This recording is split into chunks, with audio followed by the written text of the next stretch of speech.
Bismillahirrahmanirrahim. Assalamualaikum warahmatullahi wabarakatuh. Berjumpa kembali dengan saya, Rahayu Hidayanti, peserta pendidikan guru penggerak Angkatan 4 dari Kabupaten Wonogiri, Jawa Tengah.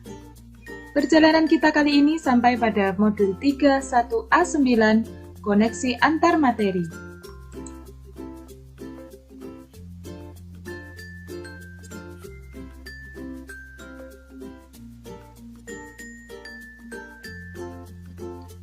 Modul 3.1, kita mempelajari tentang pengambilan keputusan sebagai pemimpin pembelajaran.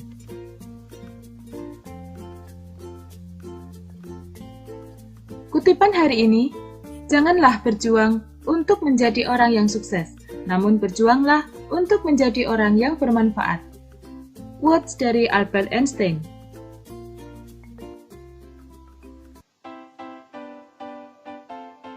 Kita akan mempelajari mengenai dilema etika. Apakah dilema etika itu?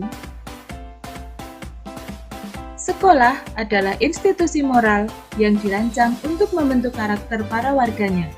Seorang pemimpin di sekolah tersebut akan menghadapi situasi di mana mengambil suatu keputusan yang banyak mengandung dilema secara etika dan berkonflik antara nilai-nilai kebajikan universal yang sama-sama benar. Keputusan-keputusan yang diambil di sekolah akan merefleksikan nilai-nilai yang dijunjung tinggi oleh sekolah tersebut. Dalam mengambil keputusan, seringkali kita bersinggungan dengan prinsip-prinsip etika. Apakah prinsip-prinsip etika itu? Prinsip-prinsip etika berdasarkan pada nilai-nilai kebajikan universal yang disepakati dan disetujui bersama, lepas dari latar belakang sosial, bahasa, suku bangsa, maupun agama seseorang. Nilai-nilai kebajikan universal diantaranya terdiri dari keadilan, tanggung jawab, kejujuran, bersyukur, lurus hati, berprinsip, integritas, kasih sayang, rajin, komitmen, percaya diri, kesabaran, dan masih banyak lagi yang lainnya. Kita ingat kembali pada modul 1.4 tentang budaya positif. Budaya positif adalah nilai-nilai kebajikan yang merupakan hal kunci yang perlu diajarkan kepada murid-murid kita.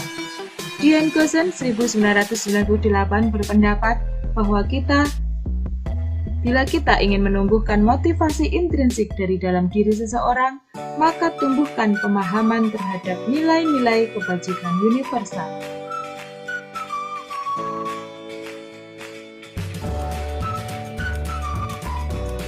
Contoh nilai-nilai kebajikan universal yang telah disepakati beberapa institusi.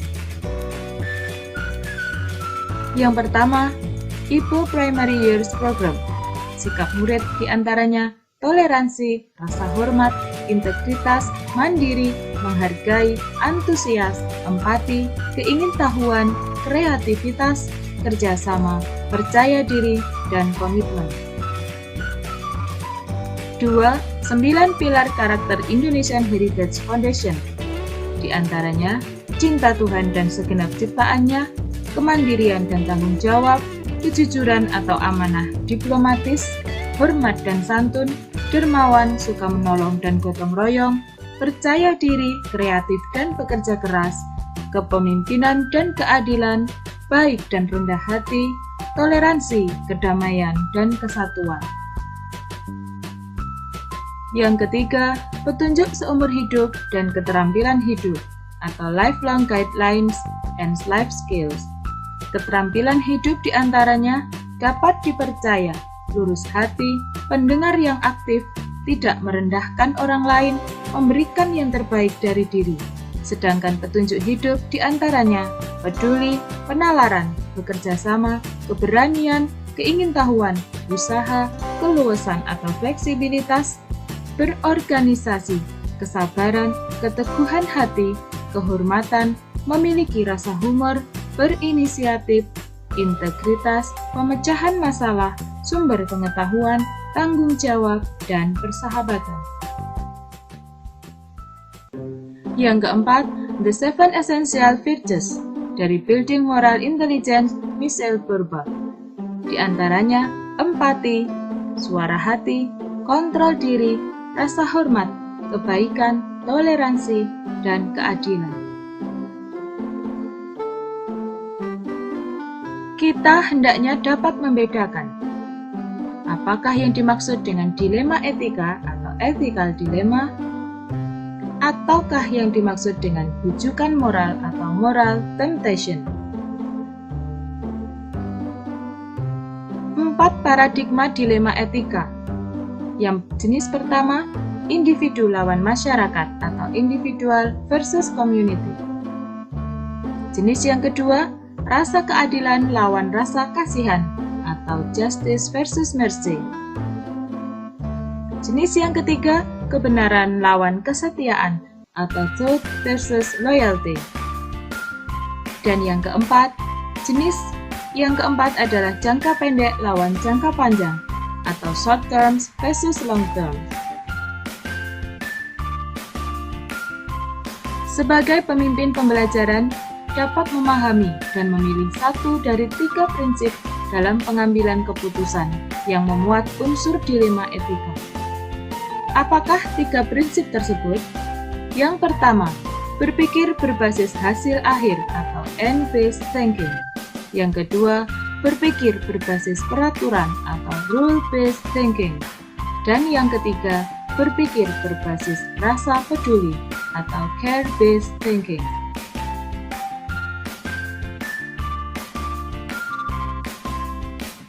Sedangkan konsep pengambilan dan pengujian keputusan.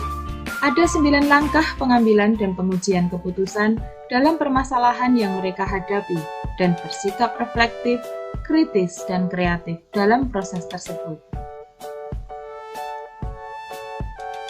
Apakah 9 langkah tersebut? 9 langkah konsep pengambilan dan pengujian keputusan. Langkah yang pertama, mengenali nilai-nilai yang saling bertentangan.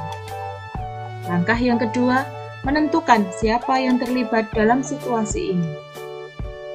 Langkah yang ketiga, kumpulkan fakta-fakta yang relevan dengan situasi ini. Selanjutnya, langkah yang keempat adalah pengujian benar atau salah. Pada pengujian benar atau salah ini ada beberapa yang perlu kita perhatikan. Yang pertama adalah uji legal, yang kedua uji regulasi atau standar profesional, yang ketiga uji intuisi, yang keempat uji publikasi, dan yang kelima uji panutan atau idola. Langkah yang kelima yaitu pengujian paradigma benar lawan benar. Langkah yang keenam, melakukan prinsip resolusi. Prinsip resolusi ini kita harus berpijak kembali kepada 3 prinsip yang telah kita bahas sebelumnya. Yang pertama, berpikir berbasis hasil akhir atau end-based thinking. Yang kedua, berpikir berbasis peraturan atau rule-based thinking. Dan yang ketiga, berpikir berbasis rasa peduli atau care-based thinking.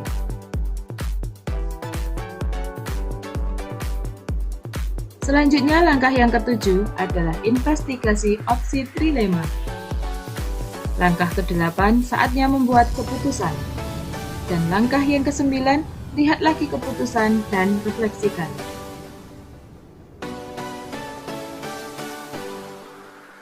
Bagaimanakah koneksinya dengan modul 2.2 yang telah kita pelajari sebelumnya?